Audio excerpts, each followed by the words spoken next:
Every parent knows the crushing weight of watching their child's world crumble because you can't fix it. Jesse Halden felt that weight as he stood with his last $2,000, staring at a flooded garage everyone called worthless. The water had been sitting for months, dark and still. His 10-year-old son Marcus sat in the truck, watching his dad make what looked like the worst decision of his life. The eviction notice was in Jesse's pocket. Their landlord wanted them out in 3 days.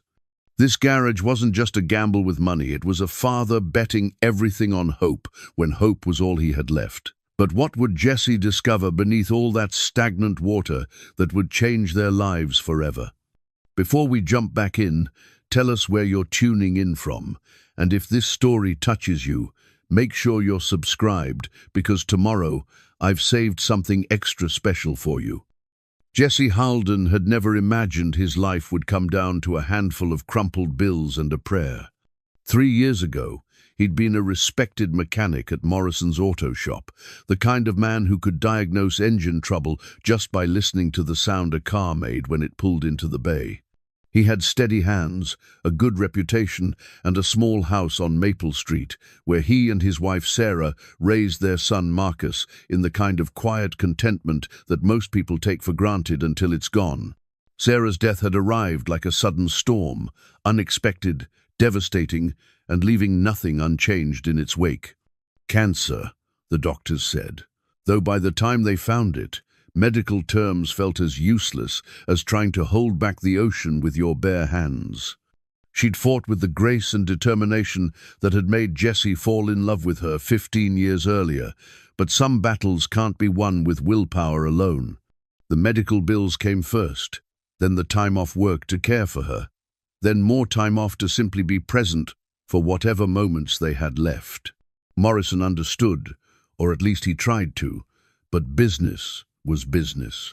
When Jesse finally returned to work 6 months after the funeral, his position had been filled by someone younger, someone who didn't carry the weight of grief in his movements or the distraction of single parenthood in his eyes. Now, 18 months later, Jesse sat in his rusted pickup truck outside the county courthouse, watching Marcus color in a book about dinosaurs. The boy had inherited Sarah's thoughtful nature and her way of finding wonder in simple things, but he'd also developed a careful way of watching his father, as if he understood more about their circumstances than a 10-year-old should have to. "Dad, are we really going to buy that garage?" Marcus asked, without looking up from his coloring book. He was working on a triceratops, methodically filling in each section with the precision Sarah had always encouraged in his schoolwork. Jesse pulled out his wallet and unfolded the school photograph he kept there. Marcus grinning at the camera, missing his 2 front teeth, wearing the blue shirt Sarah had picked out for picture day. It had been taken just 2 months before she died, back when life still felt predictable and safe. Now, it served as a reminder of what he was fighting for, what he couldn't afford to lose. "I'm thinking about it," Jesse said carefully. "What do you think?" Marcus looked up from his coloring book, his expression serious in the way children get when they sense adult conversations carrying more weight than usual. "Tommy said it's been underwater for months. He said only someone crazy would buy it." Tommy Reeves had been Jesse's closest friend at Morrison's auto shop, the kind of colleague who became family through shared coffee breaks and weekend barbecues. Even after Jesse lost his job, Tommy had continued checking in, offering small loans and job leads that never quite materialized. His opinion carried weight because he understood cars, understood water damage, and understood how little room Jesse had for mistakes. "Tommy might be right," Jesse admitted, "but sometimes being a little crazy is the only way forward." The courthouse steps were busy with the usual mix of people handling the business of living, young couples filing marriage licenses, older folks dealing with property transfers, lawyers in rumpled suits carrying briefcases that had seen better days. Jesse had become familiar with this building over the past year, handling the paperwork that comes with loss and financial struggle. Mrs. Chen, their landlord, had been patient longer than she had any obligation to be. A widow herself, she understood something about unexpected hardship and the way life could shift beneath your feet without warning. But patience had limits, especially when her own bills needed paying. The eviction notice in Jesse's back pocket represented the end of that patience, folded and refolded until the paper was soft as cloth. "The auction starts in 20 minutes, Jesse said, more to himself than to Marcus. "Last chance to change our minds." Marcus closed his coloring book and looked directly at his father with the kind of steady gaze that reminded Jesse painfully of Sarah. "Do you think Mom would want us to try?" The question hit Jesse harder than he'd expected. Sarah had always been the optimist in their relationship, the one who saw potential where others saw problems. She'd been the one to suggest buying their house when it seemed beyond their reach, the one who'd encouraged Jesse to ask Morrison for the promotion that eventually led to his position as head mechanic. She believed in taking calculated risks when the potential reward justified the uncertainty.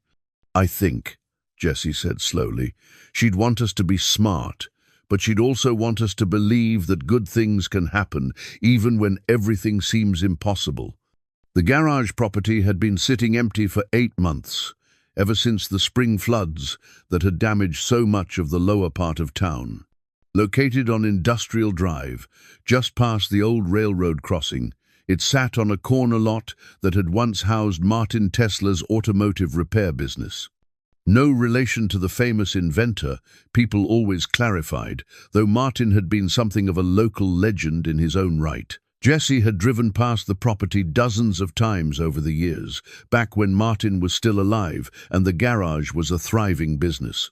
Martin had been particular about his work, the kind of mechanic who treated every car like it deserved his full attention, regardless of its age or value. He'd trained several generations of local mechanics, including Tommy, who still spoke of the old man with the kind of reverence usually reserved for family. The flooding had changed everything. Spring rains had overwhelmed the drainage systems throughout the valley, and the garage, sitting at one of the lowest points on Industrial Drive, had taken the worst of it. By the time the water receded, Martin had already decided he was too old to start over. He'd moved in with his daughter in Phoenix and put the property up for sale. But water damage scared away serious buyers, and the asking price, even reduced twice, remained beyond the reach of anyone willing to take on the restoration project.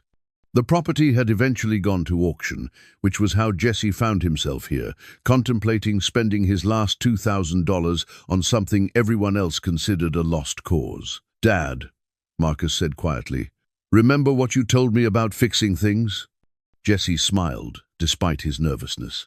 It had become one of their regular conversations over the past year, usually when Marcus was struggling with homework or friends at school.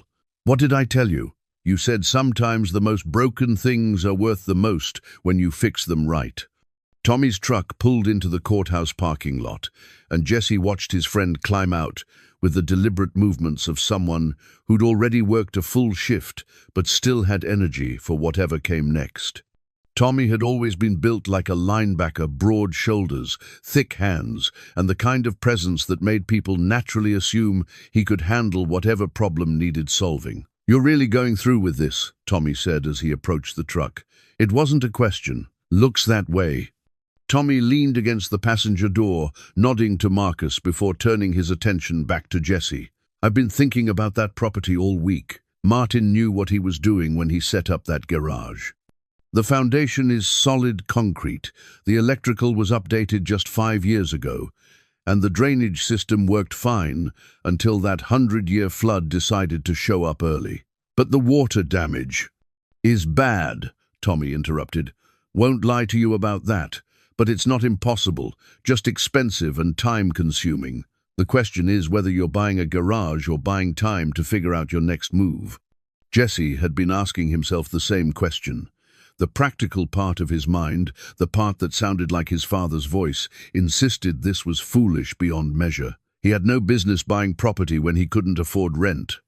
He had no savings to fall back on, no steady income to support a renovation project, and no experience with the kind of large-scale cleanup that water damage required.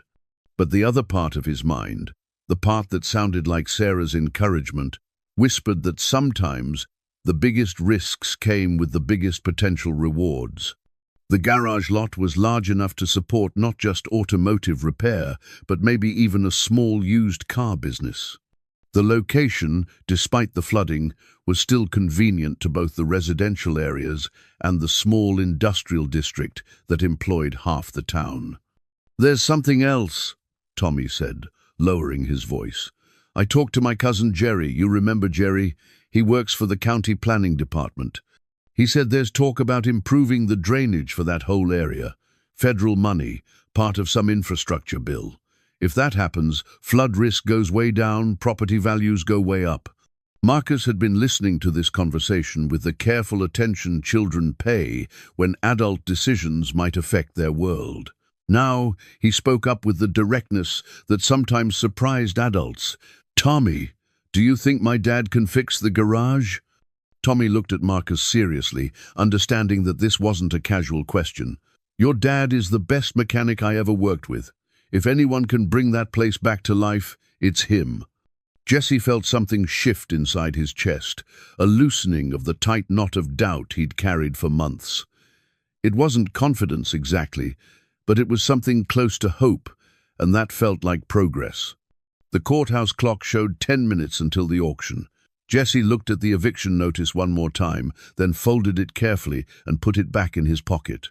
Some decisions couldn't be made with spreadsheets and careful analysis. Some decisions required the kind of faith that Sarah had always shown in their family's ability to find a way forward. "Marcus," Jesse said, "how do you feel about taking the biggest risk of our lives?" Marcus grinned, and for a moment, Jesse saw Sarah's optimism shining through their son's expression. "I think Mom would say we should go for it." Tommy straightened up and headed toward the courthouse entrance. "Well then, let's go buy ourselves a garage." The courthouse auction room smelled of old wood and nervous anticipation. Jesse sat in the third row with Marcus beside him, watching as the auctioneer shuffled through papers and adjusted his microphone. Only 7 other people had shown up, a mix of curiosity seekers and bargain hunters, who probably knew something Jesse didn't about why this particular property had attracted so little interest. "Property number 14, the auctioneer announced, his voice carrying the practiced rhythm of someone who'd done this 1,000 times. "Industrial Drive Garage and Lot, previously operated as Tesla Automotive Repair. Water damage from spring flooding, sold as is, no warranties or guarantees." Jesse's heart hammered against his ribs as he raised his hand for the opening bid. 2,000. An older man in a worn flannel shirt looked back at Jesse with something between pity and bewilderment. A woman with a clipboard whispered something to her companion that made them both shake their heads. Jesse understood their reaction. Buying a flooded property with his last dollars looked like either desperation or foolishness. And honestly, he wasn't sure there was much difference between the two. 2,000, do I hear 2,500? The auctioneer's eyes swept the room hopefully, but no other hands went up. Going once, going twice, sold to bidder number 12 for $2,000. The gavel came down with a sharp crack that seemed to echo longer than it should have. Jesse stared at the auctioneer, processing the reality that he'd just become a property owner. Marcus squeezed his father's hand and whispered, "We did it, Dad." 30 minutes later, Jesse held the garage deed in hands that trembled slightly, despite his best efforts to stay calm. The document felt heavier than it should have, weighted with possibility and responsibility in equal measure. Marcus studied the official seal with the fascination children reserve for important adult paperwork. "So what happens now?" Marcus asked as they walked back to the truck. "Now we go see what we bought." The drive to Industrial Drive took less than 10 minutes, but Jesse felt like he was traveling much farther than the physical distance suggested. Every familiar landmark, the grocery store where Sarah had shopped, the elementary school where Marcus would start 5th grade in the fall, the diner, where Jesse sometimes treated them both to pancakes when money allowed, seemed to be watching their journey with careful attention. The garage sat at the corner of Industrial Drive and Maple Street, surrounded by a chain-link fence that had seen better days. Even from the street, Jesse could see the waterline on the building's exterior walls, a dark stain that marked how high the flood had reached. The parking lot, cracked and uneven, still held shallow puddles from the previous night's rain. Tommy's truck was already parked outside the fence, and Jesse could see his friend pacing near the building's entrance with the nervous energy of someone who wanted to be helpful but wasn't sure how. "Thought you might want some moral support," Tommy said as Jesse and Marcus climbed out of their truck. "Plus, I brought some things you're going to need." He gestured toward the bed of his truck, which contained a battery-powered lantern, a pair of hip waders, work gloves, and what looked like a small pump. "Figured you'd want to see what you're dealing with before dark." Jesse fumbled with the key ring the courthouse had given him, trying 3 different keys before finding the one that opened the padlock, securing the front gate. The metal hinges protested with a squeal as the gate swung open, revealing a cracked sidewalk leading to the garage's main entrance. The building itself was larger than Jesse had remembered from driving past over the years. Single-story, built from concrete block with a flat roof, it had the practical, no-nonsense appearance of a structure designed for work rather than aesthetics. 2 large bay doors dominated the front facade, with a regular entrance door positioned between them. Windows lined the upper portion of the walls, most still intact despite the flooding. "Ready?" Tommy asked, offering Jesse the hip waders. Jesse pulled on the rubber boots, their weight unfamiliar against his legs. Marcus stayed close as they approached the main entrance, his excitement gradually giving way to uncertainty as the reality of the situation became clear. The door opened easily, but the smell hit them immediately, the musty organic odor of standing water mixed with rust, mold, and something else Jesse couldn't identify. Tommy's lantern cut through the darkness, revealing a scene that was somehow both better and worse than Jesse had imagined. The water was perhaps 18 inches deep, dark as coffee and perfectly still. It reflected the lantern beam like a mirror, creating the strange illusion that they were looking down into a second garage, suspended upside down beneath the first. Debris floated on the surface, pieces of insulation, what looked like automotive parts and unidentifiable objects that had been transformed by months of soaking into shapeless masses. "Oh, wow," Marcus whispered, and Jesse couldn't tell if the boy's tone carried more wonder or worry. Tommy waded in first, testing the depth and the stability of the floor beneath the water. "It's solid," he reported, "and not as deep as I expected. The pump should be able to handle this." Jesse followed his friend into the dark water, feeling the cold penetrate the waders despite their protection. Each step required careful placement to avoid slipping on the submerged floor, and he kept one hand extended toward Marcus, who remained safely on the threshold. As Tommy's light moved around the space, Jesse began to make sense of what he'd purchased. The garage's basic layout was still intact, 2 service bays with hydraulic lifts that disappeared beneath the waterline, a customer waiting area near the front entrance, and what appeared to be an office space behind glass windows that had somehow remained unbroken. Along the walls, Jesse could make out the shapes of tool cabinets, parts shelves, and equipment that had been submerged but not necessarily destroyed. A large workbench dominated one corner of the space, its surface just visible above the water level. "The electrical shot," Tommy said, playing his light across junction boxes and outlets that showed clear signs of water damage. But that was probably the first thing the insurance company flagged anyway. Everything else, he paused, considering. Everything else might be salvageable with enough time and elbow grease. Jesse felt a strange mixture of intimidation and excitement as he surveyed his new property. The scale of the cleanup was enormous, far beyond anything he'd tackled before. But underneath the water damage and neglect, he could see the bones of what had once been a well-organized, efficient workspace. "Dad," Marcus called from the doorway, "there's something weird over here." Jesse and Tommy waded back toward the entrance, where Marcus was pointing at a section of the wall near the office area. Tommy directed his light where the boy indicated, revealing a series of framed certificates and photographs that had somehow survived the flooding. Most were positioned high enough on the wall to have escaped water damage, creating an unexpected gallery of Martin Tesla's professional history. Jesse studied the certificates, business licenses, automotive certifications, and what appeared to be some kind of engineering credentials from decades earlier.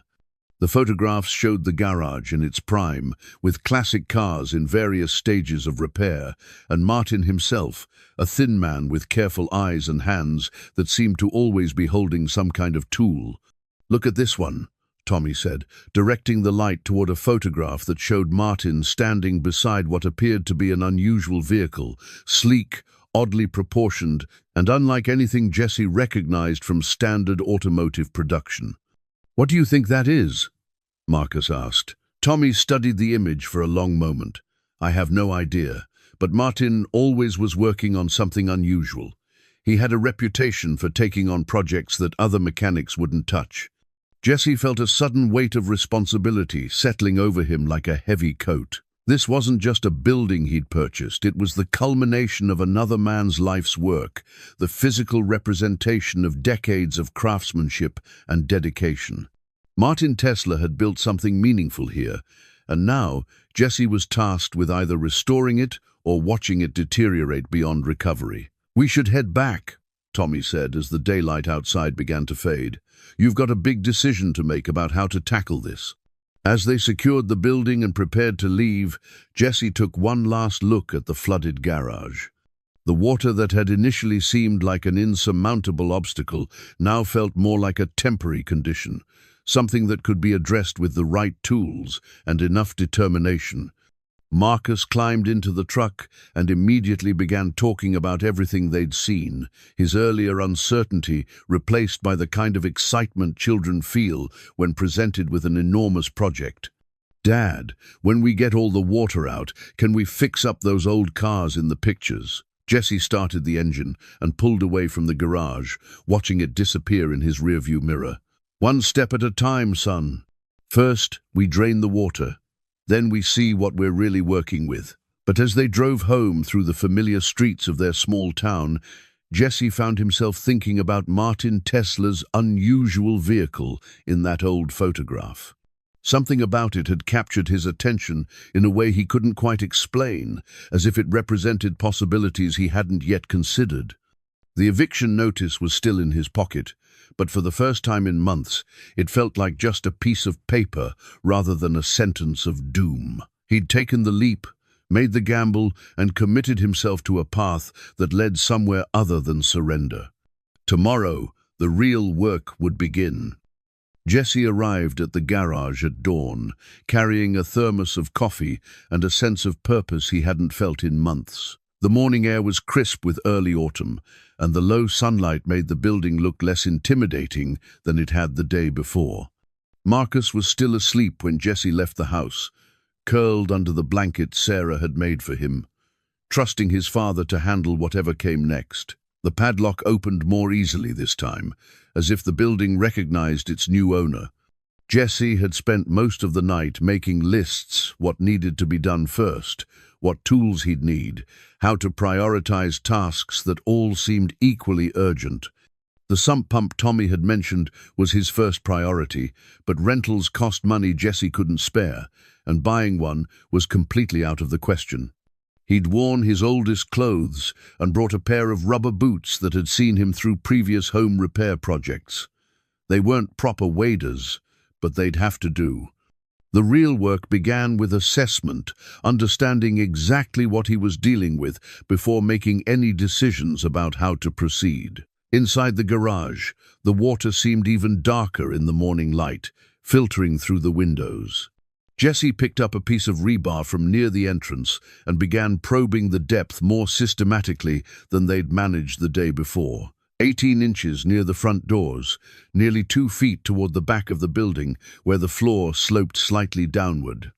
He was measuring the dimensions of the space when Tommy's truck pulled up outside. Through the open door, Jesse watched his friend unload equipment from the truck bed with the methodical efficiency of someone who'd planned this carefully.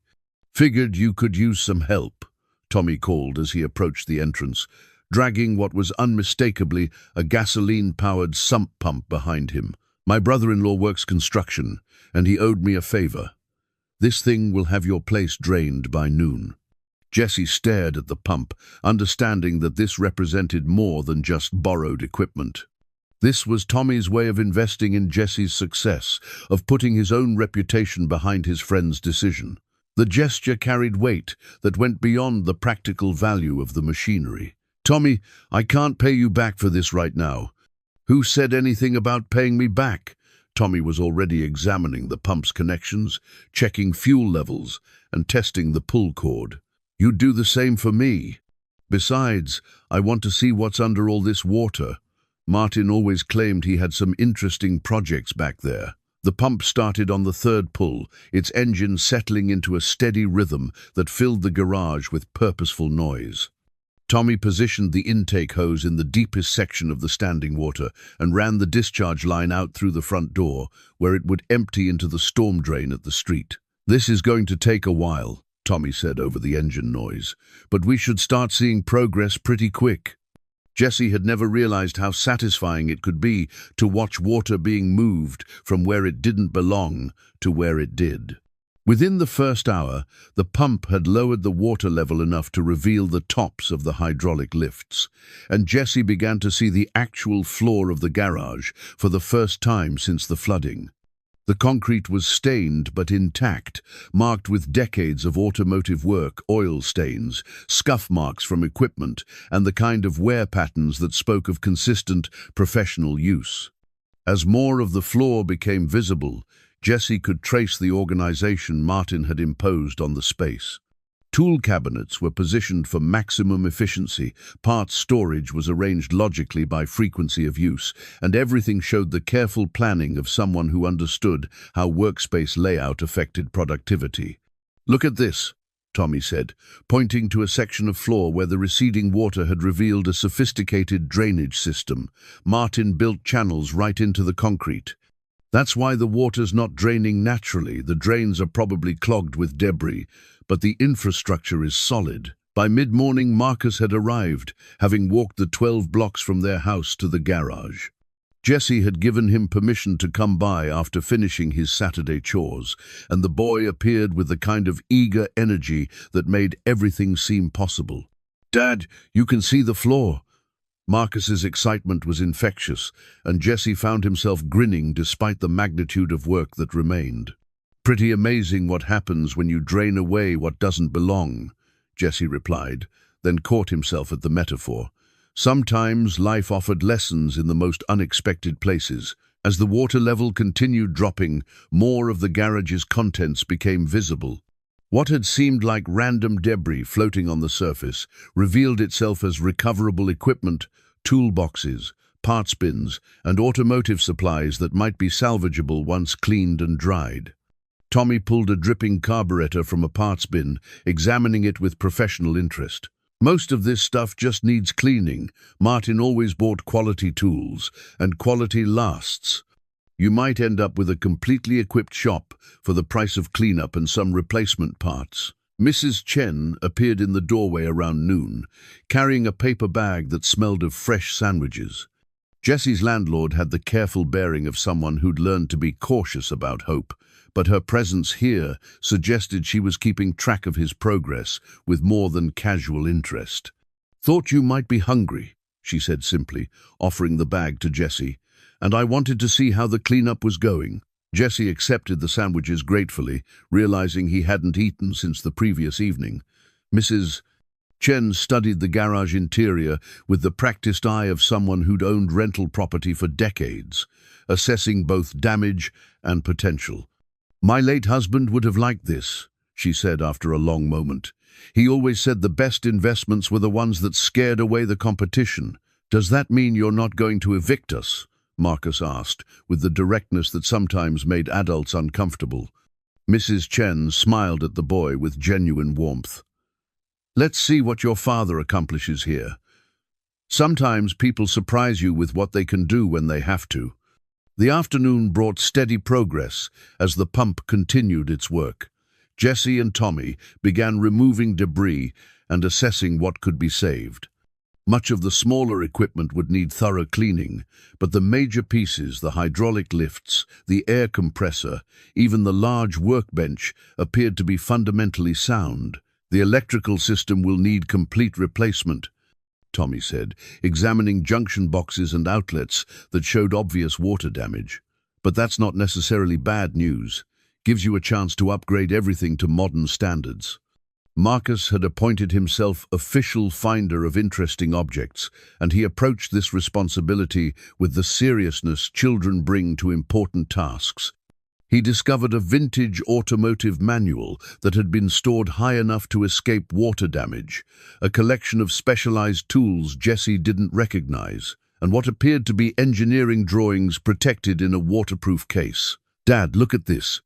Marcus called from the office area, holding up a framed photograph that showed Martin Tesla shaking hands with someone in what appeared to be a formal ceremony. "Do you think Martin was famous?"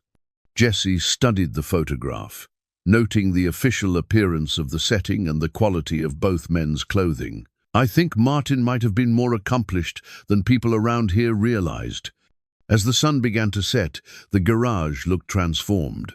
The pump had done its work, leaving only puddles in the lowest areas and revealing the full scope of both damage and potential. What had seemed impossible that morning now felt merely difficult, a significant distinction that made all the difference in Jesse's growing confidence. Tommy shut off the pump and began coiling hoses with the satisfaction of someone who'd accomplished exactly what he'd set out to do. "Tomorrow you can start the real cleanup. Get some fans in here to help with drying. Maybe rent a power washer for the walls and floor. This place is going to clean up better than you expected." As they prepared to leave, Jesse took a moment to appreciate what they'd accomplished. The garage was no longer underwater, and that simple fact changed everything about how he thought about the project. What had been abstract and overwhelming now felt concrete and manageable. Marcus walked beside him toward the truck, chattering about everything they'd discovered and everything they still needed to do. His enthusiasm was infectious, reminding Jesse of Sarah's ability to find excitement in new challenges. "Dad," Marcus said as they reached the truck, "do you think we're really going to make this work?" Jesse looked back at the garage, its windows reflecting the last light of day. "You know what I think? I think we already started making it work." 2 weeks of steady work had transformed the garage from a waterlogged disaster into something that resembled its former purpose.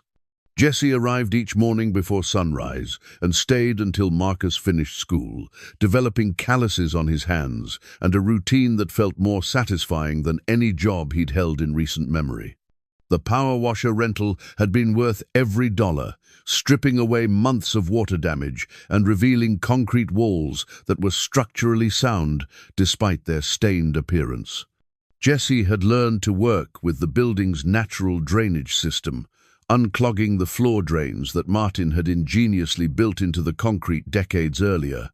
Marcus had become an essential part of the operation, arriving each afternoon with homework completed and ready to help with whatever task didn't require adult-sized strength. His job was organizing the salvaged tools and parts they'd recovered, and he approached this responsibility with the methodical patience he'd inherited from his mother. "Dad, look what I found." Marcus called from behind the main workbench, holding up a wooden toolbox that had somehow stayed dry during the flooding. "It was up on that high shelf, and there's a whole bunch of stuff inside." Jesse wiped his hands on a rag and joined his son behind the workbench. The toolbox was clearly handmade, constructed from what appeared to be walnut, with brass fittings that had been maintained despite decades of use. When Marcus opened the lid, Jesse found himself looking at a collection of tools, unlike anything he'd seen in a standard automotive shop. These weren't the mass-produced implements most mechanics used, but precision instruments that appeared to have been crafted for specific purposes. Calipers with markings Jesse didn't recognize, measuring devices that seemed designed for tolerances far beyond normal automotive work, and several tools he couldn't identify at all. "This is interesting," Jesse said, lifting a tool that resembled a combination of protractor and compass. "Martin wasn't just fixing cars in here." Tommy's arrival interrupted Jesse's examination of the mysterious tools. His friend had been stopping by every few days to check on progress and offer assistance with tasks that required two people. Today, he carried a bag from the hardware store and wore the expression of someone who had news to share. "I've been asking around about Martin," Tommy said without preamble.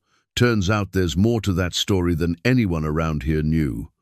Jesse and Marcus gathered around as Tommy unpacked his purchases, replacement parts for the air compressor, electrical supplies, and what appeared to be a bottle of specialized cleaning solution. "My cousin Jerry, the one who works for the county, he did some research for me. Apparently Martin Tesla had engineering degrees from two different universities, mechanical and electrical. He worked for some big companies back east before he moved here and opened the garage." "What kind of companies?" Jesse asked, his curiosity growing. "Defense contractors, mostly. Some automotive manufacturers. But here's the interesting part. He held several patents. Not for car repair stuff, but for electrical systems and some kind of experimental motor design." Marcus had been listening with the focused attention children give to adult conversations that might affect their world. "So Martin was like an inventor?" "More than that," Tommy continued. "I found some old newspaper articles at the library. Back in the 80s, there were stories about Martin working on some kind of electric vehicle project. This was way before electric cars became popular, understand. He was ahead of his time." Jesse felt pieces of a puzzle beginning to fit together. The unusual tools, the engineering credentials, the sophisticated workspace hidden behind the facade of a simple automotive repair shop. Martin Tesla had been conducting serious research in this garage, research that might have implications Jesse was only beginning to understand. "The question is," Tommy said, "what happened to all that experimental work? If Martin was developing electric vehicle technology 30 years ago, where are his prototypes? Where are his notes and designs?" As if summoned by their conversation, Mrs. Chen appeared in the garage entrance. Jesse had grown accustomed to his landlord's periodic visits, understanding that she was tracking his progress with the combination of hope and skepticism that comes with experience. "I couldn't help overhearing," she said, approaching the group with careful steps across the still-drying concrete floor. "You're talking about Martin's special projects. You knew about his engineering work?" Jesse asked. Mrs. Chen nodded slowly. "Martin and my husband were friends for many years. They served together in the army, back before either of them married. Martin always said he came here to get away from the complications of big city engineering, but he never stopped inventing." She gestured toward the back section of the garage, where Jesse had been focusing most of his cleanup efforts. "He used to work on something back there, behind that partition wall. My husband helped him move equipment sometimes, but Martin was very private about his research, said it wasn't ready for public attention." Jesse looked toward the area Mrs. Chen indicated, realizing he'd been so focused on the general cleanup that he hadn't paid careful attention to the garage's layout. What he'd assumed was simply a storage area might actually be a separate workspace, possibly containing whatever remained of Martin's experimental projects. "Mrs. Chen," Marcus said with the directness that consistently surprised adults, "do you think Martin left his inventions here when he moved away?" The older woman considered the question carefully. Martin was 93 years old when he decided to move to Phoenix. His daughter was worried about him living alone, and the flooding gave him a reason to finally give up the garage. But he was also very concerned about his life's work being lost or misunderstood. "What do you mean?" Jesse asked. "He said once that he'd spent 40 years developing ideas the world wasn't ready for, but someday the right person would find his work and understand its value. He said he was leaving everything exactly where it belonged, waiting for someone who would appreciate what he'd accomplished." Jesse felt a chill of anticipation. If Martin had indeed left behind decades of experimental work, the value of Jesse's purchase might extend far beyond the building and basic equipment. But it also meant he was now responsible for preserving and potentially continuing work he didn't yet understand. Tommy was already moving toward the back area, his mechanic's curiosity overriding any concerns about trespassing on Martin's privacy. "Jesse, you need to see this partition wall. It's not just dividing the space, it's hiding it." Jesse and Marcus followed Tommy to the rear section of the garage, where what Jesse had assumed was a simple room divider revealed itself as something more sophisticated. The partition was constructed from the same concrete block as the exterior walls, but it featured a door that had been concealed behind a movable tool cabinet. "How did we miss this?" Jesse asked, helping Tommy shift the cabinet away from the door. "Because Martin wanted it missed," Tommy replied. "This wasn't just storage, this was a private workshop." The door opened with surprising ease, revealing a space that took Jesse's breath away. Where the main garage showed the wear and water damage of recent months, this hidden workshop remained exactly as Martin had left it. Workbenches lined the walls, covered with electronic equipment, measuring instruments, and what appeared to be components for vehicles, unlike anything Jesse had seen. But it was the center of the room that captured everyone's attention. Covered by a heavy canvas tarp and elevated on a platform to protect it from potential flooding, something large and vehicle-shaped waited in the shadows. "Dad," Marcus whispered, "what do you think it is?" Jesse approached the covered object with the reverence he might show a museum exhibit. The tarp was secured with ropes, but they were tied in simple knots that suggested Martin had expected someone to eventually uncover his work. "Only one way to find out," Jesse said, beginning to untie the first rope. Mrs. Chen watched from the doorway with an expression that mixed anticipation and concern. Martin always said his greatest achievement was something the world wasn't ready to understand. He said it would take the right person, someone who believed in possibilities instead of limitations. As Jesse pulled away the canvas tarp, late afternoon sunlight, streaming through the workshop's single window, illuminated what Martin Tesla had spent decades creating. What emerged was unlike anything Jesse had ever seen: sleek where cars were boxy, efficient where they were wasteful, and beautiful in a way that suggested form had followed function to its logical conclusion. It was clearly a vehicle, but one designed according to principles that conventional automotive engineering had never embraced.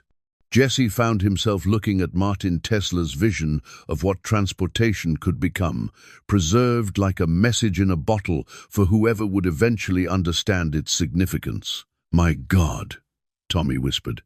"Do you know what this is?" Jesse couldn't sleep that night. Every time he closed his eyes, he saw Martin Tesla's mysterious vehicle waiting in the hidden workshop, its streamlined form suggesting technologies and possibilities he couldn't begin to understand. He'd covered it again before they left the garage, but the image remained burned into his memory with the clarity of something that would change everything. Marcus had been unusually quiet during dinner, pushing food around his plate while clearly processing what they'd discovered. Finally, he'd looked up at his father with the serious expression he wore when wrestling with important questions. "Dad, do you think Martin left that car for us to find?" Jesse had considered the same question. The timing seemed too convenient. A struggling mechanic discovers exactly the kind of breakthrough that could transform his circumstances. But life sometimes offered coincidences that felt like destiny, and Jesse was beginning to believe this might be one of them. Now, at 3 in the morning, he gave up on sleep and drove back to the garage. The building looked different in the darkness, more mysterious and full of potential than it appeared during daylight hours. Jesse let himself in quietly, as if he might disturb something sacred. The hidden workshop felt like a cathedral in the darkness. Jesse clicked on his flashlight and approached the covered vehicle, pulling back just enough of the tarp to see the sleek lines and unusual proportions that had captured his imagination. In the flashlight beam, details became visible that he'd missed in his earlier excitement. The vehicle's surface wasn't painted metal, but something that looked like molded composite material, decades before such manufacturing techniques became common in automotive production. The wheels were smaller than conventional car wheels, but wider, suggesting considerations of efficiency over traditional aesthetics. Most intriguingly, Jesse could see no obvious exhaust pipe, no air intake for a combustion engine, no external features that suggested conventional propulsion. He spent an hour examining what he could see without disturbing the tarp too much, taking mental notes of construction details that defied his understanding of automotive engineering. This wasn't a modified car, it was something designed from the ground up, according to principles Jesse didn't recognize. When he finally returned home, dawn was breaking over the quiet streets of their neighborhood. Marcus was already awake, sitting at the kitchen table with cereal and homework, but Jesse could tell his son's attention was elsewhere. "Did you go back to look at it?" Marcus asked, without looking up from his math problems. "How did you know?" "You get a certain look when you're thinking about something important. Mum used to say you looked like you were trying to solve the world's problems all by yourself." Jesse poured coffee and joined his son at the table. Sarah had indeed understood his tendency to carry the weight of decisions privately, working through possibilities and complications before sharing his conclusions with anyone else. But this situation felt too big for solitary analysis. "Marcus, what would you think about asking some experts to help us understand what Martin built?" Marcus looked up from his homework with immediate interest. "Like who?" "I don't know yet. Maybe someone from the university engineering department or a museum that specializes in automotive history. People who would know about electric vehicles and experimental technology. But what if they want to take it away from us?" The question revealed Marcus's growing attachment to their discovery, and Jesse understood his son's concern. They'd found something extraordinary, but they didn't yet know what legal or ethical obligations came with that discovery. If Martin's vehicle represented significant historical or technological value, other people might have legitimate claims to it. "We'll be careful about who we talk to," Jesse promised, "but we need help understanding what we have before we make any decisions about what to do with it." Tommy arrived at the garage earlier than usual that morning, carrying coffee and wearing the expression of someone who'd also spent the night thinking about their discovery. He'd brought his laptop computer, something Jesse rarely saw him use outside of work situations. "I stayed up researching," Tommy said without preamble. "Electric vehicles, Martin Tesla's patents, experimental automotive technology from the 80s and 90s. Jesse, I think we stumbled onto something historically significant." Jesse and Marcus gathered around as Tommy opened his laptop and began showing them what he'd learned. Patent filings in Martin's name dating back 30 years, academic papers he'd published on electric motor design, and references in automotive journals to experimental work being conducted by an independent researcher. "Look at this," Tommy said, pointing to a newspaper article from 1987.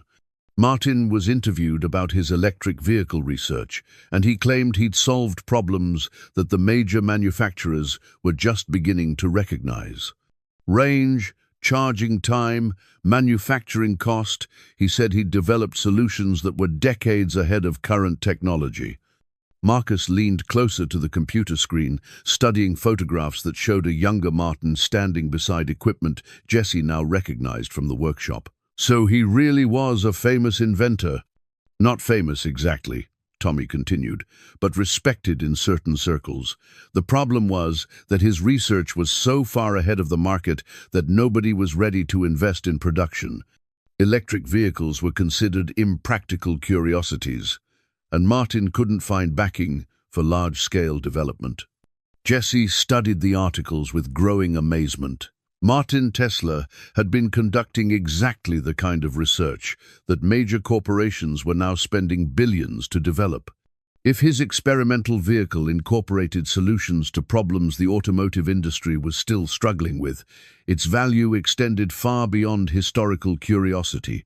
"There's something else," Tommy said, pulling up another document. "I found references to Martin's work in some recent academic papers. Researchers at several universities have been trying to recreate some of his motor designs based on his published patents. Apparently, his approaches to efficiency and power management were revolutionary." A new voice interrupted their research session. "May I ask what you gentlemen are discussing?" Jessie looked up to see Dr. Elizabeth Morrison standing in the garage entrance, wearing the kind of practical clothes that suggested she'd come prepared for industrial environments. He recognized her name from the university's engineering department, though he'd never met her personally. "Dr. Morrison," Tommy said, clearly surprised. "What brings you here?" "Your research, actually. I have alerts set up for any mention of Martin Tesla's work, and your internet searches last night triggered several of them. I hope you don't mind the intrusion, but I've been trying to locate Martin's experimental data for several years." Jessie felt a moment of panic. Their discovery was less than 24 hours old, and already outside experts were appearing. But Dr. Morrison's demeanor suggested scientific curiosity rather than any attempt to claim ownership. "What kind of research are you doing?" Jessie asked carefully. "Electric vehicle efficiency, primarily. Martin's published work suggested he'd solved several problems that we're still working on, but his papers were mostly theoretical. We've been hoping to find his actual prototypes or test data to verify his claims." Marcus looked at his father with wide eyes, understanding that their secret had just become significantly more complicated. Jessie made a quick decision based on instinct rather than careful analysis. "Dr. Morrison, would you be willing to sign a confidentiality agreement before we show you what we found?" Her face lit up with the kind of excitement academics usually reserve for major discoveries. "You found Martin's experimental vehicle." "We found something," Jessie said carefully, "but we need to understand what we have before we make any decisions about what to do with it." Tommy had been watching this exchange with the practical concern of someone who understood that academic interest could quickly become legal complications. "Doc, before we go any further, we need to establish what happens if this thing turns out to be as significant as you think it is." Dr. Morrison nodded seriously. "I understand your concerns.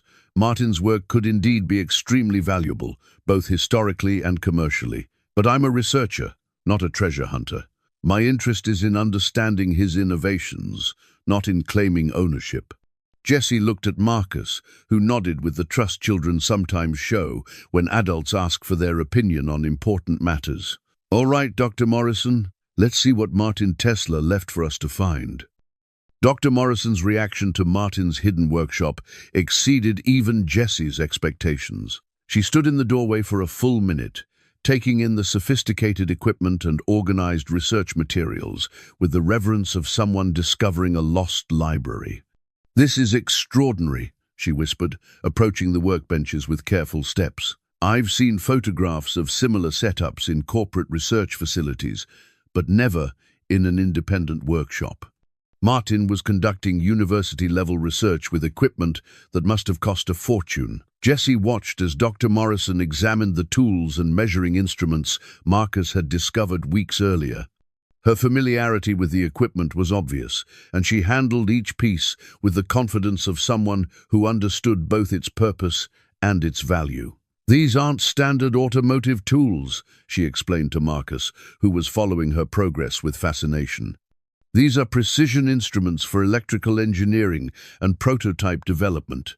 This calibration device alone would cost more than most people spend on a car." Tommy had remained near the covered vehicle, clearly eager to reveal their most significant discovery. "Doc, that's just the workshop equipment. Wait until you see what Martin built." Jessie helped Tommy pull away the canvas tarp, watching Dr. Morrison's face as Martin Tesla's experimental vehicle emerged into the afternoon light, streaming through the workshop's windows. Her expression progressed through surprise, amazement, and finally, what looked like professional awe. "My God," she breathed, circling the vehicle with the careful attention of someone cataloging every detail. "This is exactly what I hoped we'd find, but better than I dared imagine." The vehicle looked even more impressive in full daylight, with an expert present to appreciate its innovations. Jessie found himself seeing it through Dr. Dar. Morrison's eyes not just as an unusual car, but as the physical embodiment of ideas that had taken decades to develop and implement. The body construction is advanced composite materials. Dr. Morrison said, running her hand along the vehicle's smooth surface. This predates widespread use of carbon fiber in automotive applications by at least a decade. The aerodynamics are extraordinary. Look at how every surface is designed to minimize drag. Marcus had climbed onto a workbench to get a better view of the vehicle's interior through its transparent roof panels. Dr. Morrison, why doesn't it look like other cars? Because Martin wasn't trying to make it look like other cars, she replied with a smile. He was designing for maximum efficiency, which means form follows function. Every curve, every proportion, every design choice was made to optimize performance rather than meet consumer expectations about automotive appearance. Jesse noticed that Dr. Morrison kept returning to examine the area where a conventional car would have its engine. The vehicle's front section was shorter and more streamlined than normal automotive proportions, suggesting a radically different approach to mechanical layout. The power plant is completely integrated, she explained, noting Jesse's attention. Instead of a large engine requiring significant space, Martin appears to have distributed the propulsion system throughout the vehicle's structure. This is exactly the kind of thinking that automotive engineers are just beginning to explore today. Tommy had been studying the vehicle's undercarriage, using a trouble light to examine components that weren't visible from above. "Doc, come look at this suspension system. I've never seen anything like it." Dr. Morrison joined Tommy beneath the vehicle, and Jesse could hear their excited technical discussion even though he understood only fragments of their conversation. Terms like regenerative dampening and integrated power recovery suggested that Martin's innovations extended far beyond simple electric propulsion.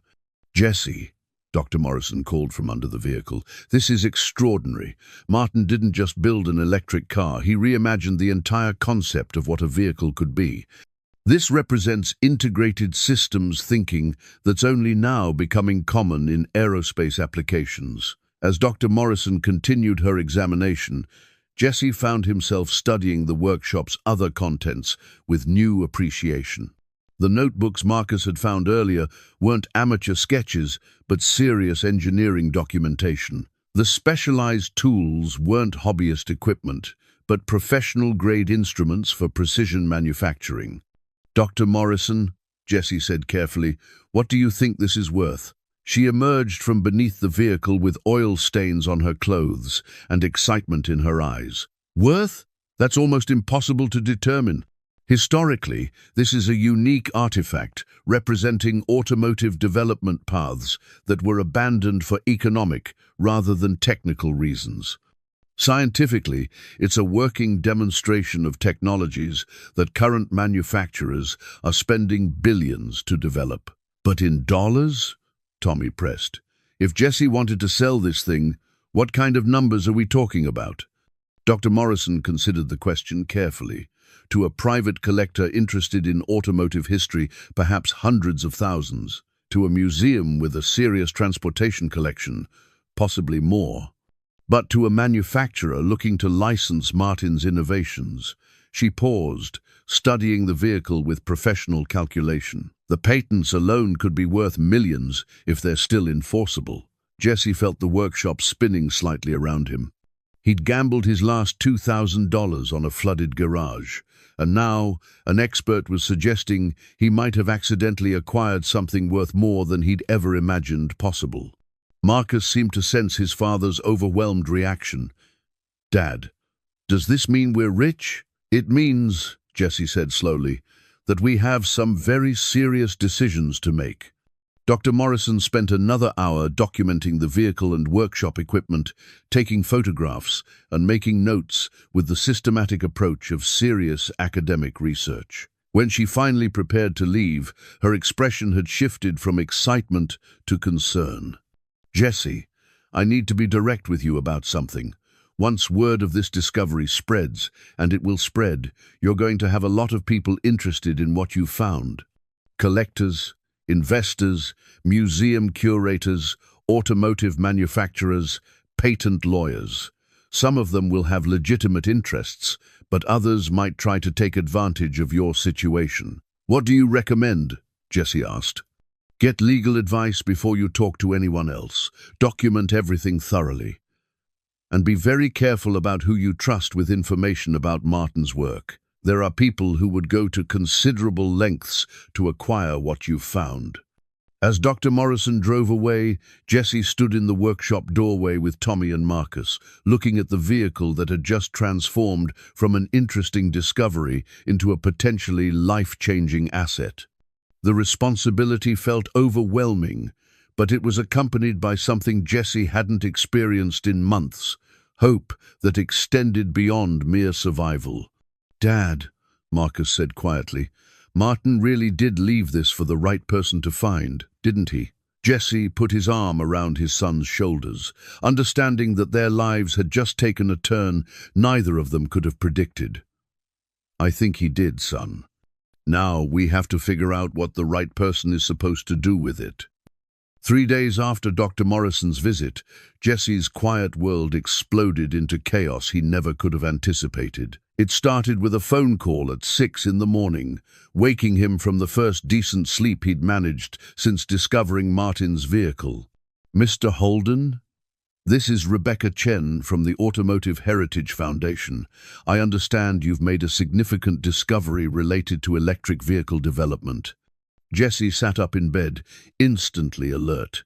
He'd been careful about who knew about Martin's workshop, limiting the information to Tommy, Dr. Morrison, and Mrs. Chen. The fact that strangers were calling suggested that word was spreading faster than he'd expected. "I'm not sure what you're referring to," Jesse said carefully. "Mr. Holden, we're prepared to make a substantial offer for any materials related to Martin Tesla's experimental work. Perhaps we could meet today to discuss the details." Jesse ended the call without making any commitments, but his phone continued ringing throughout the morning. Collectors, investors, automotive journalists, and people who wouldn't identify themselves clearly but spoke with the urgency of those accustomed to getting what they wanted. By the time Marcus left for school, Jesse had received 15 calls and twice as many text messages. Someone had posted something online. He wasn't sure what or where, but their discovery was clearly no longer a secret. Tommy arrived at the garage looking grim, carrying a newspaper and wearing the expression of someone bearing bad news. "Jesse, we've got a problem," he said, holding up the morning edition of the regional newspaper.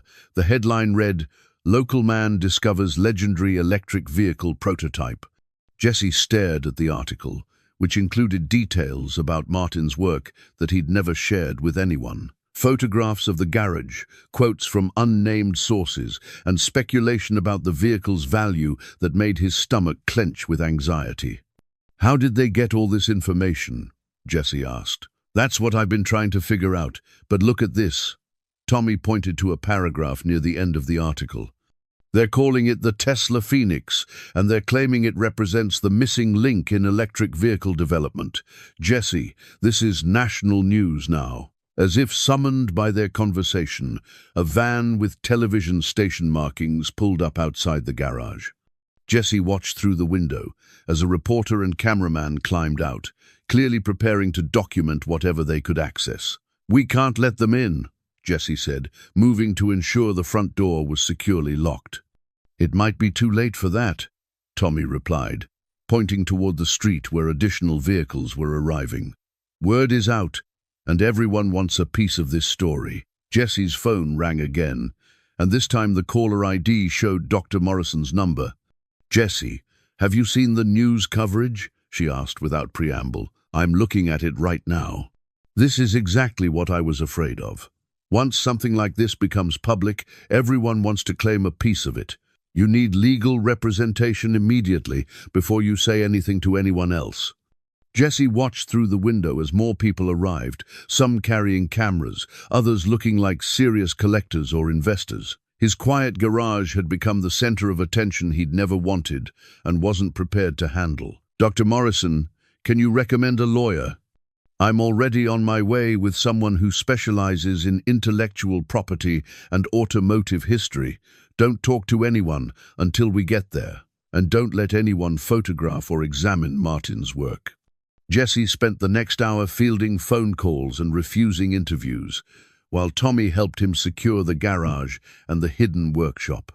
They moved Martin's vehicle deeper into the workshop and covered it with additional tarps, but Jesse understood that secrecy was no longer possible. Marcus arrived from school to find the street filled with vehicles and people, his normal quiet walk home transformed into navigation through what looked like a media circus. "Dad, why are all these people here?" Marcus asked, as Jesse let him in through the garage's back entrance. "Because someone told the world about what we found," Jesse replied, trying to keep his voice calmer than he felt. "Does that mean we're in trouble?" "It means everything just got a lot more complicated." Dr. Morrison arrived with a man in his 50s who introduced himself as David Park, an attorney specializing in intellectual property disputes. Park surveyed the scene outside the garage with professional assessment before turning his attention to Jesse and his situation. "Mr. Halden, before we discuss anything else, I need to understand the legal basis for your ownership of both this property and any contents you discovered here." Jesse produced the garage deed and the receipts from the auction, documents that suddenly felt far more significant than they had weeks earlier. Park examined them carefully, making notes on a legal pad. "The property ownership is clear," Park said, "but the question of any intellectual property or patents related to Martin Tesla's work is more complicated. If Martin left behind proprietary designs or research data, other parties might have legitimate claims to that material." "What kind of parties?" Jesse asked. "Anyone Martin worked with professionally, companies that might have funded his research, even his heirs, if they can demonstrate he intended his work to remain private. The fact that he sealed his workshop suggests he had concerns about unauthorized access to his innovations." Tommy had been listening to this conversation with growing concern. "So you're saying Jesse might not actually own what he found?" "I'm saying the ownership is likely to be disputed, especially given the apparent value of Martin's work. We need to establish clear legal title before Mr. Halden makes any decisions about what to do with his discovery." As if to emphasize Park's point, Jesse's phone rang with a call from someone identifying himself as Martin Tesla's nephew. "Mr. Halden, I represent Martin Tesla's estate. We need to discuss the immediate return of any property belonging to our family." Jesse looked at Park, who gestured for him to hand over the phone. "This is David Park, Mr. Halden's attorney. Any claims regarding estate property will need to be submitted in writing with appropriate documentation." The call ended quickly, but Jesse understood that legal challenges were just beginning. What had seemed like an incredible stroke of fortune was becoming a complicated battle he wasn't prepared to fight. "Mr. Park," Jesse said, "I bought this garage with my last $2,000 because I needed a place to work and live. I don't have money for a legal battle." Park nodded understandingly. "Mr. Halden, let me explain something about intellectual property law. If Martin's innovations are as significant as they appear to be, the potential value extends far beyond simple ownership. We're talking about licensing agreements, manufacturing partnerships, and royalties that could continue for decades." He gestured toward the hidden workshop. "What you found isn't just a prototype vehicle, it's the foundation for an entire approach to electric transportation. The right legal strategy could ensure that you benefit from Martin's work while protecting his innovations from exploitation." Jesse felt overwhelmed by the complexity of decisions he'd never imagined having to make. 3 weeks ago, his biggest concern had been avoiding eviction. Now he was being asked to make choices that could affect not just his family's future, but potentially the development of automotive technology. "What do you recommend?" Jesse asked. "First, we document everything thoroughly. Then we establish clear legal title to whatever Martin left behind. Finally, we explore partnerships that maximize both the commercial potential and the historical significance of his work." Marcus had been listening to this adult conversation with the careful attention children pay when they sense their world changing. Now he spoke up with the directness that consistently surprised the adults around him. Mr. Park, what did Martin want to happen to his inventions? Park looked at the boy seriously, understanding that this wasn't a casual question. That's actually the most important question, Marcus. If we can establish Martin's intentions, it becomes much easier to determine how his work should be handled. Mrs. Chen chose that moment to arrive, navigating through the crowd outside with the determined dignity of someone who wouldn't be deterred by chaos. She carried a manila envelope and wore the expression of someone bearing important information. "Jesse," she said, "I think it's time I shared what Martin asked me to keep safe." Mrs. Chen's manila envelope contained documents that changed everything Jesse thought he understood about his situation. As she spread the papers across Martin's workbench, Jesse found himself looking at legal documents that had been prepared with the kind of careful forethought that comes from decades of planning. "Martin gave these to me 6 months before the flooding," Mrs. Chen explained, her voice carrying the weight of long-held secrets. "He said someday the right person would buy his garage, someone who needed a second chance as much as his inventions needed a second life." The first document was a will, properly notarized and legally witnessed, that left all of Martin Tesla's intellectual property and research materials to whoever demonstrates the wisdom and courage to restore my workshop to working condition. The language was specific enough to have legal weight, but flexible enough to account for circumstances Martin couldn't predict. David Park studied the will with professional interest, making notes as he read. "This is extraordinary. Martin essentially created a contest with ownership of his work as the prize. The legal precedent is unusual, but the documentation appears solid." The second document was even more significant, a detailed letter in Martin's handwriting, explaining his intentions and providing instructions for whoever would eventually discover his work. Jesse read aloud from the letter, his voice carrying increasing amazement. "I have spent 40 years developing technologies the world wasn't ready to accept.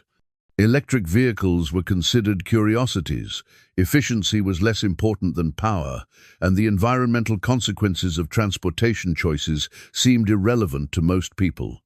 Marcus listened intently as his father continued reading. "But I always believed that circumstances would eventually create demand for the innovations I was developing. When that time came, I wanted my work to be available to someone who would use it responsibly, someone who understood that technology should serve people rather than simply generate profits." Tommy had been examining the other contents of Mrs. Chen's envelope, technical drawings, patent applications, and what appeared to be manufacturing specifications. "Jesse, look at this. Martin didn't just build one prototype. He designed an entire production system." Dr. Morrison, who had remained quietly respectful during the document review, now stepped forward with obvious excitement. "May I examine those manufacturing specifications? If Martin solved the production cost problems that have limited electric vehicle adoption, this represents a complete paradigm shift for the automotive industry." As Dr. Morrison and Tommy studied Martin's technical documentation, Jesse continued reading the letter that seemed written directly to him. "The person who finds this work will likely be someone facing difficult circumstances, someone who understands what it means to bet everything on an uncertain future. That person will need to decide whether my life's work becomes a tool for personal enrichment or a contribution to the common good." Park had been taking notes throughout this revelation, and now he looked up with the expression of someone recalculating every assumption. "Mr. Halden, this changes the legal landscape completely. Martin's will and letter establish clear intent regarding ownership and use of his intellectual property, but they also create significant responsibility." "What kind of responsibility?" Jesse asked. "Martin's letter suggests he intended his work to benefit society rather than simply enrich its owner. That's not legally binding, but it establishes moral expectations that could influence how various parties respond to your ownership claims." Jesse's phone had been ringing constantly throughout their document review, but now it buzzed with a text message that made him pause. The message was from someone identifying himself as a representative of Titan Automotive, one of the largest car manufacturers in the world. "Mr. Holden, we are prepared to make an immediate offer of $5 million for all rights to the Tesla electric vehicle prototype and associated intellectual property. We can have contracts ready for signature within 24 hours. Jesse showed the message to Park, who whistled softly at the figure involved. This is exactly what Martin's letter anticipated. Major manufacturers are going to want to acquire his work to control its development and market introduction.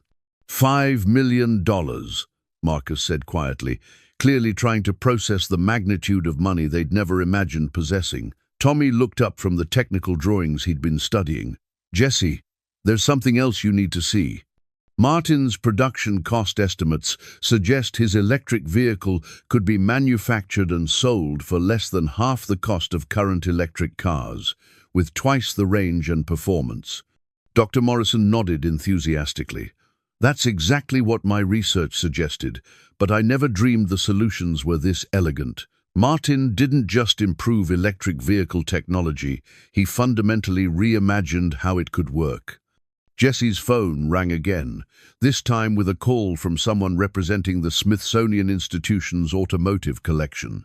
The caller explained that they were prepared to offer permanent exhibition space for Martin's prototype, along with funding for continued research based on his innovations. As Jesse ended that call, another came from a venture capital firm specializing in clean energy technology. They were offering not just money for Martin's work, but partnership in developing it into a commercially viable automotive brand. "Dad," Marcus said, "everyone wants Martin's car." "Not just the car," Park corrected gently. "They want control over the future of electric vehicle development. Martin's innovations could determine which companies dominate the transportation industry for the next 50 years. Mrs. Chen had been listening to this conversation with the careful attention of someone who'd known Martin personally and understood his values. Now she spoke with quiet authority. "Jesse, Martin chose very carefully where to leave his life's work. He could have given it to universities or corporations or government agencies. Instead, he arranged for it to go to someone who would face the same kind of difficult choices he'd faced throughout his career." Jesse looked around the workshop that had become the center of national attention, weighing decisions that seemed impossible to make correctly. The financial offers were beyond anything he'd dreamed possible, but Martin's letter suggested that money hadn't been the old inventor's primary concern. "What would happen," Jesse asked Park, "if I decided to make Martin's innovations freely available instead of selling them to the highest bidder?" Park considered the question seriously. "You'd probably change the world. Electric vehicle technology would advance by decades overnight, environmental benefits would be enormous, and transportation costs would drop dramatically. But you'd also forfeit the financial benefits that could secure your family's future for generations." Tommy had been studying Martin's letter more carefully, and now he pointed to a passage near the end. "Jesse, look at this part. Martin wrote about finding a balance between personal security and social responsibility. He says the right choice isn't necessarily all or nothing." Jesse read the passage aloud. "I hope whoever finds this work will discover ways to benefit personally while ensuring my innovations serve the broader good. Technology belongs to humanity, but inventors deserve to benefit from their contributions to human progress." As afternoon turned to evening, the crowd outside the garage grew larger rather than smaller. News vans from 3 different television stations had arrived, along with representatives from automotive manufacturers, technology investors, and museum curators.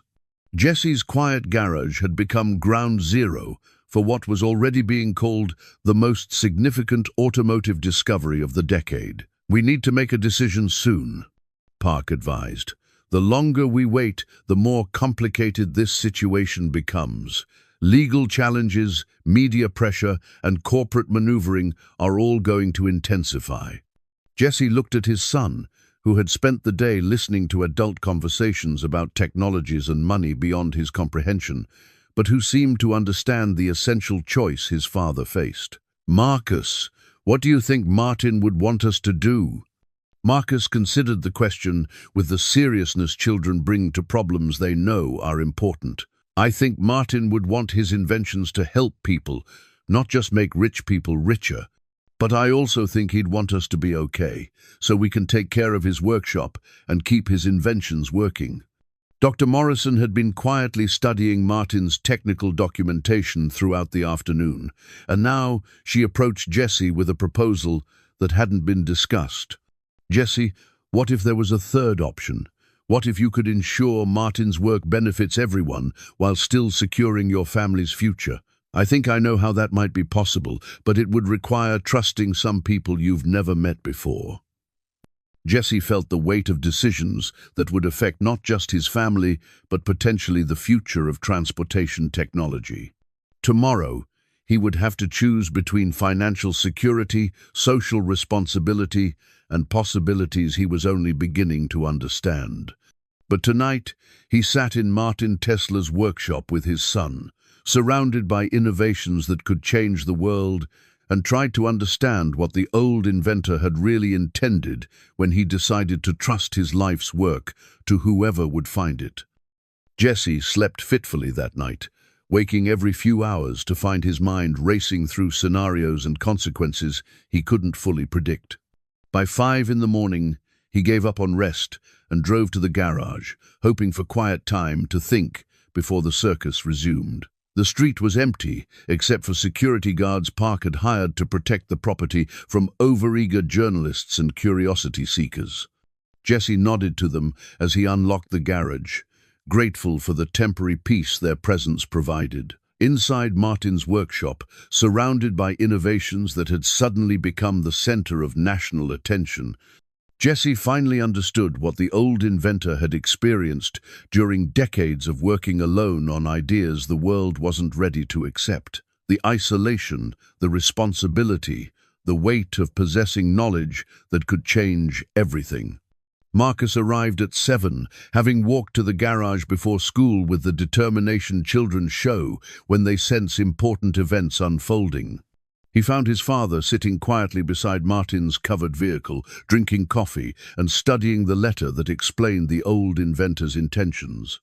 "Did you decide what we're going to do?" Marcus asked, settling beside his father with the comfortable intimacy of their shared morning routines. "I think I know what Martin wants us to do," Jessie replied, "but I'm still figuring out how to make it work." Tommy arrived minutes later, carrying newspapers from 3 different cities and wearing the expression of someone who'd been following the story's rapid expansion. The headlines ranged from "Garage Discovery Could Revolutionize Transportation" to "Small-Town Mechanic Finds Billion-Dollar Technology."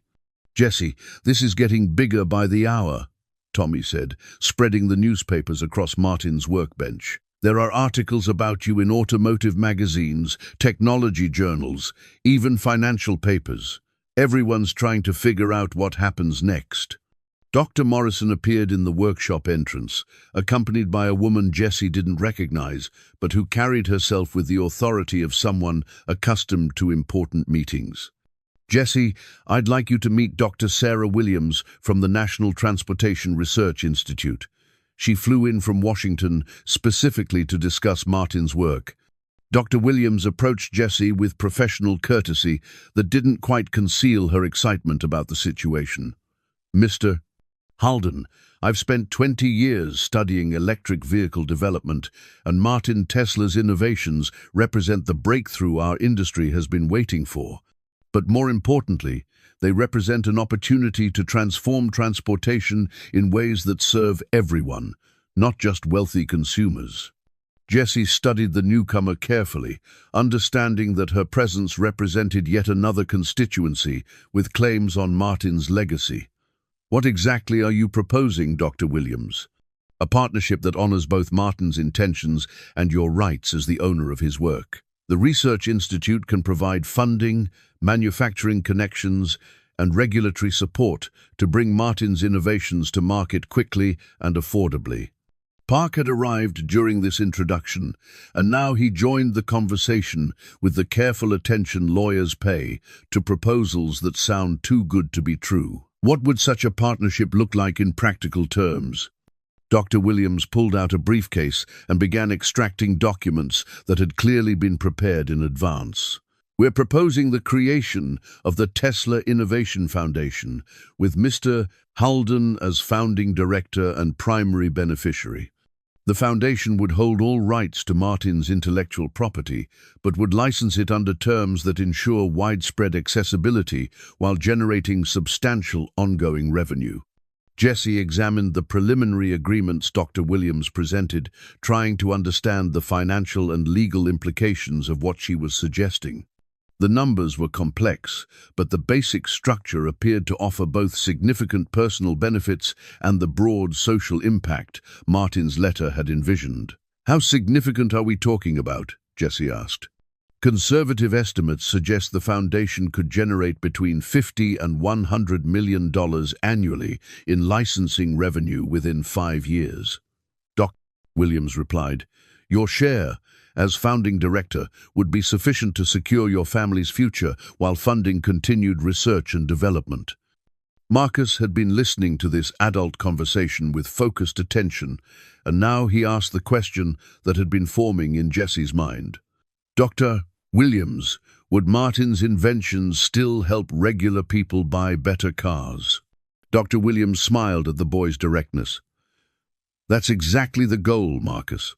Instead of one company controlling Martin's innovations and charging premium prices, the foundation would license the technology to multiple manufacturers, creating competition that benefits consumers."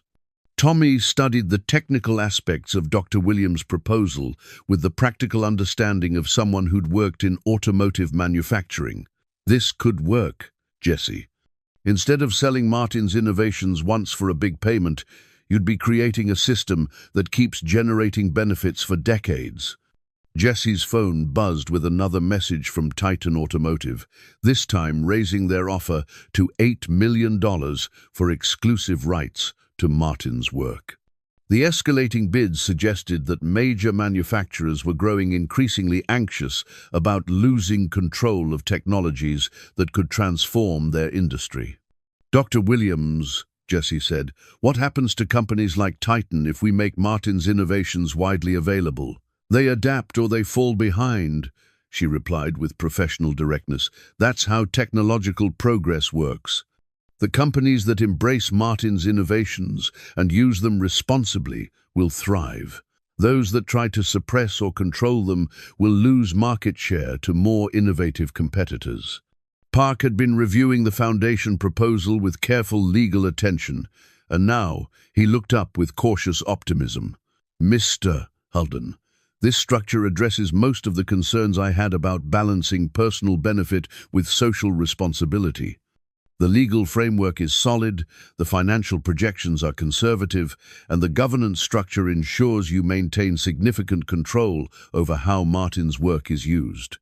As the morning progressed, Jesse found himself at the center of increasingly intense negotiations. Representatives from 3 major automotive manufacturers had arrived, each offering substantial sums for exclusive access to Martin's innovations. Museum curators proposed exhibitions that would preserve Martin's work for historical study. Technology investors presented partnership proposals that promised rapid commercialization and enormous profits. But it was Marcus who brought the essential question into focus, asking it with the clarity children sometimes achieve when adults become lost in complications. "Dad, which choice would make Martin proud of us?" Jesse looked around the workshop where Martin Tesla had spent decades developing innovations that could benefit everyone, understanding finally what the old inventor had been trying to accomplish. Not just technological advancement, but a model for how such advancement could serve the common good while rewarding those who made it possible. "Dr. Williams," Jesse said, "if we create this foundation, how do we know it will actually honor Martin's intentions instead of just becoming another way for big companies to control new technology?" Dr. Williams had clearly anticipated this concern. The Foundation's charter includes specific requirements for accessibility, affordability, and continued innovation. Any company that licenses Martin's technology must agree to produce affordable versions of their vehicles and contribute a percentage of their profits to further research. The legal structure makes it impossible to use the Foundation as a tool for market control. Jesse felt pieces of an impossible puzzle beginning to fit together in ways that might actually work. The Foundation offered financial security without compromising Martin's vision, technological advancement without exploitation, and personal reward balanced with social responsibility. But before he could make such a momentous decision, he needed to be certain he understood all the consequences for his family and for the broader world that would be affected by how Martin Tesla's final innovations were brought into public use. The afternoon brought Jesse's moment of final decision, as representatives from competing interests gathered in the garage for what everyone understood would be the concluding negotiations. The space that had been his quiet refuge just weeks earlier now hosted discussions that would determine the future of electric vehicle development. Titan Automotive had sent their senior vice president of technology acquisition, a woman who spoke with the confidence of someone accustomed to purchasing whatever innovations her company needed. Her final offer reached $12 million for exclusive rights to all of Martin's work, with additional royalty payments that could extend the total compensation significantly. "Mr. Halden," she said, presenting contracts that had been prepared by teams of corporate lawyers, "this represents immediate financial security for your family and the resources to develop Martin Tesla's innovations properly. Titan has the manufacturing capacity and market reach to bring these technologies to consumers quickly and effectively." Jesse studied the contracts carefully, understanding that this offer represented more money than he'd ever imagined possessing. $12 million would solve every financial concern he'd faced since Sarah's death, provide for Marcus's education and future, and establish security that extended far beyond his family's immediate needs. But the exclusivity clauses troubled him. Titan's offer would give them complete control over how Martin's innovations were developed and marketed, with no guarantees about accessibility or affordability for average consumers. Dr. Williams, representing the Foundation proposal, presented a different vision of Martin's legacy. "Mr. Halden, the Foundation offers something more valuable than immediate wealth, the opportunity to create lasting change that honors Martin's intentions while providing ongoing benefits for your family." The Foundation's financial projections were more complex, but potentially more rewarding over time. Instead of a single large payment, Jesse would receive an annual salary as Foundation Director plus a percentage of all licensing revenue generated by Martin's innovations. Conservative estimates suggested this could total more than the Titan offer within 5 years, with continued growth afterward. Marcus sat quietly beside his father throughout these presentations, occasionally asking questions that revealed his understanding of the essential choice they faced.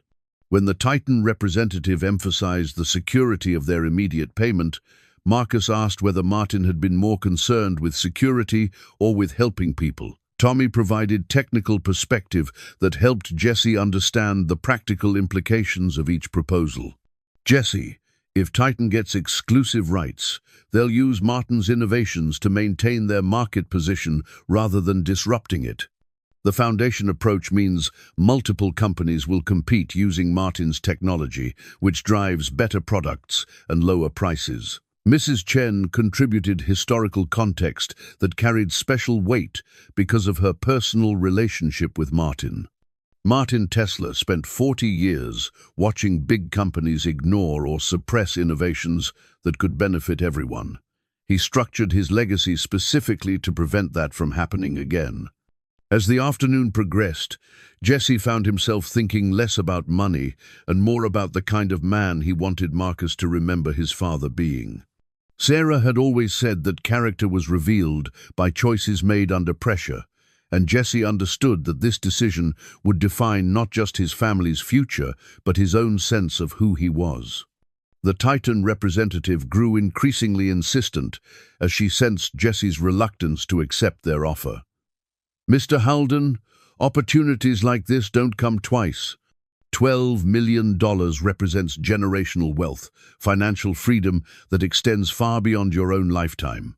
But Dr. Williams offered a different perspective on generational impact.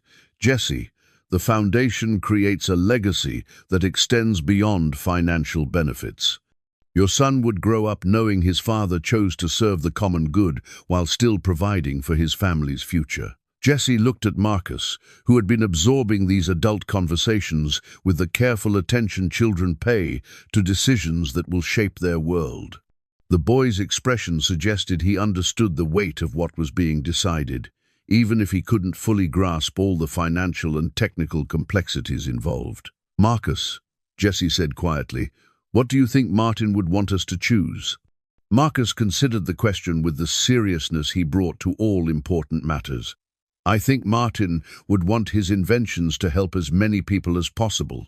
But I also think he'd want us to be okay, so we can take care of his workshop and make sure his ideas don't get lost." The simplicity of his son's response clarified everything for Jesse.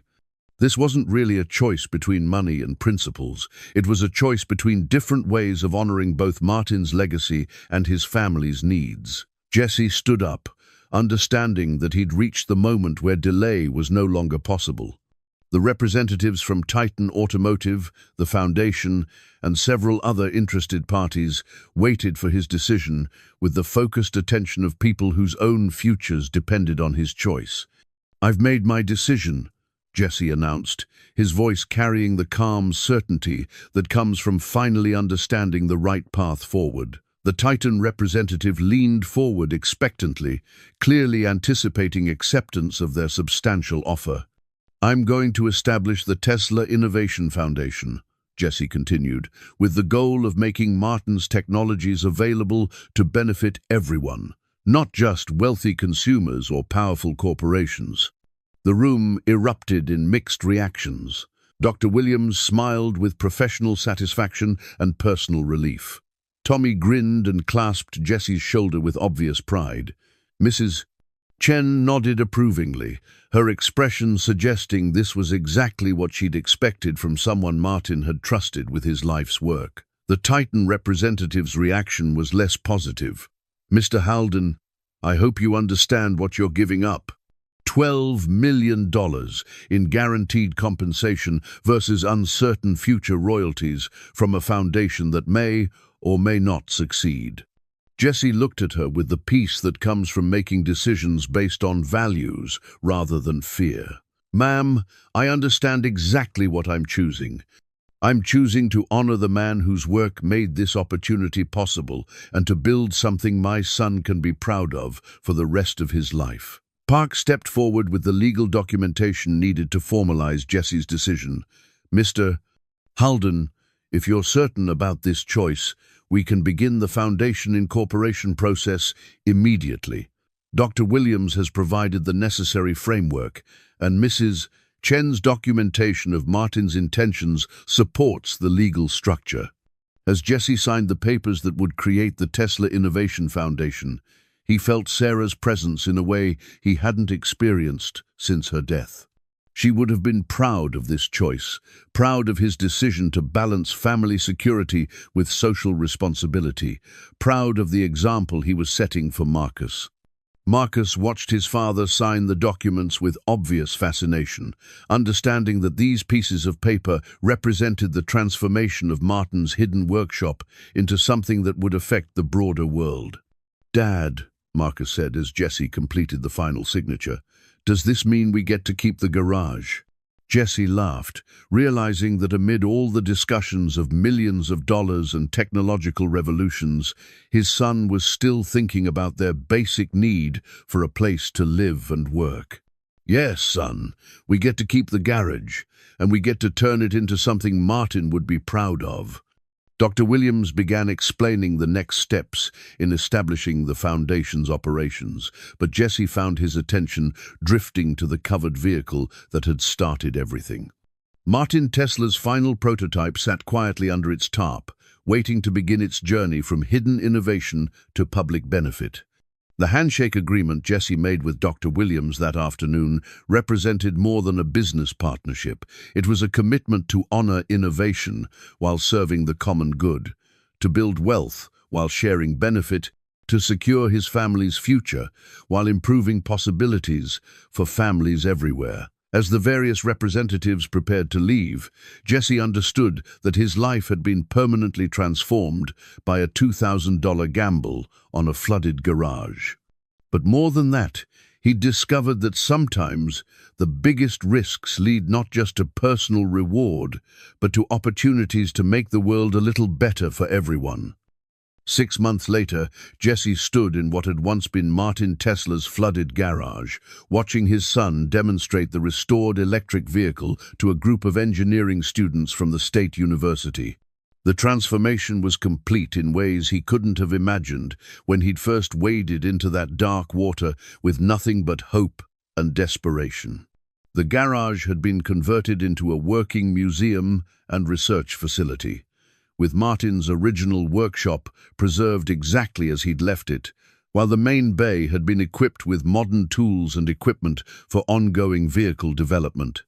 Glass cases displayed Martin's original patents and research notes alongside contemporary applications of his innovations, creating a bridge between past vision and present reality. Marcus, now 11, and considerably more confident than the worried boy who'd watched his father make impossible decisions, guided the university students through the technical features of Martin's prototype with the easy expertise of someone who'd spent months learning every detail of its construction. "The motor system is completely integrated with the suspension," Marcus explained, pointing to components that had once been mysterious artifacts but were now as familiar to him as bicycle parts. Martin figured out how to make the car generate power while it's driving, not just consume it. Jesse watched his son's presentation with the pride parents feel when their children exceed their expectations. Marcus had not only adapted to their changed circumstances, but had embraced his role as the keeper of Martin's legacy, studying engineering concepts that challenged many adults and approaching the work with genuine passion rather than mere obligation.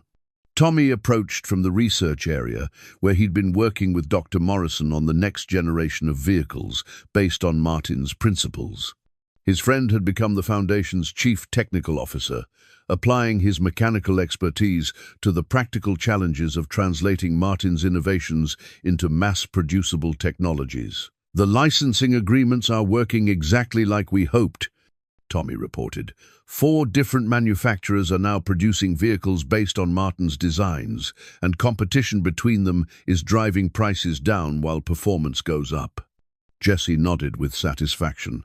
The Tesla Innovation Foundation had exceeded even Dr. Price Williams' optimistic projections, generating licensing revenue that had established his family's financial security while funding continued research and development.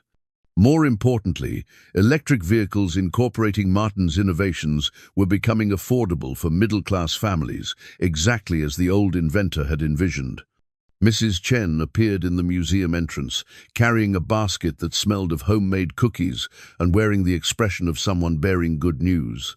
At 78, she moved with the careful dignity of age, but her eyes held the brightness of someone who'd lived to see dreams realized. "Jesse, I just received a call from Martin's daughter in Phoenix," she announced. "She wanted me to tell you how grateful the family is for what you've done with his work.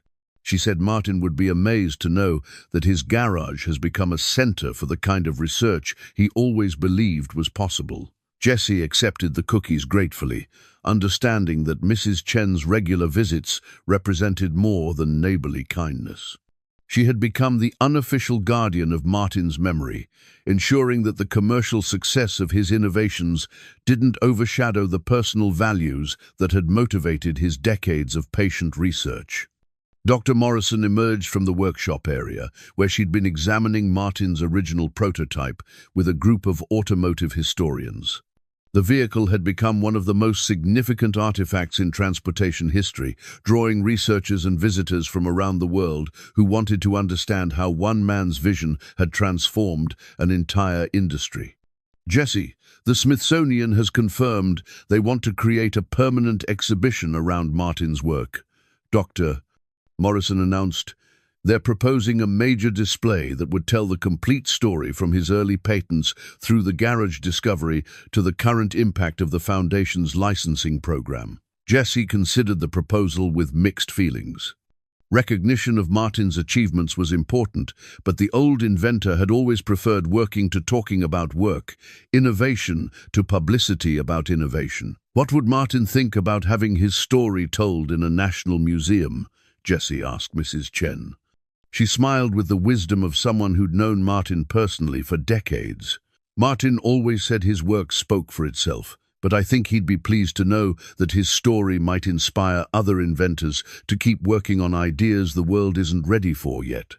As the afternoon progressed, Jesse found himself reflecting on the journey that had brought them from desperation to prosperity, from a flooded garage to a thriving research foundation. The financial security was certainly appreciated.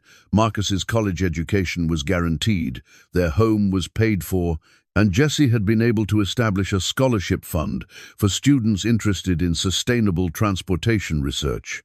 But the deeper satisfaction came from knowing they'd honored Martin's intentions while building something that would continue benefiting people for generations.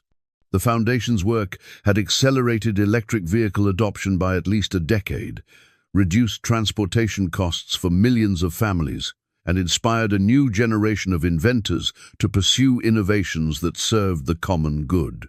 Marcus finished his demonstration to the university students and joined his father near Martin's original workbench, where the old inventor's tools were displayed alongside photographs showing the garage's transformation from flood-damaged ruin to cutting-edge research facility. "Dad, do you think we made the right choice?" Marcus asked, echoing the question they'd discussed many times over the past months. Jesse looked around the space where Martin Tesla had spent decades developing innovations that would eventually change the world, where he himself had learned that taking risks on broken things, including broken people, could lead to possibilities neither desperation nor hope had imagined. "I think," Jesse said, putting his arm around his son's shoulders, "we made exactly the choice Martin hoped we would make. We took something broken and made it work, not just for ourselves, but for everyone." Tommy joined them at the workbench, carrying the keys to Jesse's newest project, a restored 1960s pickup truck that incorporated Martin's electric innovations with classic automotive styling. The truck represented Jesse's personal integration of past and future, tradition and innovation, exactly the kind of synthesis Martin had always pursued in his own work. "Ready to take the new truck for its first real test drive?" Tommy asked. Jesse accepted the keys with the satisfaction of someone who'd learned that the best rewards come from work that serves purposes larger than personal benefit. The truck was beautiful, efficient, and historically significant, but most importantly, it represented the continuation of Martin's vision rather than simply its preservation. As they prepared to leave the museum for the day, Jesse paused for a moment beside Martin's prototype vehicle, still covered by the same canvas tarp he'd first removed 6 months earlier. The vehicle that had changed their lives remained exactly where Martin had left it. A reminder that some innovations are too important to be moved or sold or claimed by any single person or institution. Marcus climbed into the passenger seat of their new electric truck, chattering about the day's visitors and the engineering problems he wanted to help solve. His excitement about technical challenges and his natural instinct for collaborative problem-solving suggested he'd inherited both his parents' best qualities and Martin's passion for innovation that served everyone.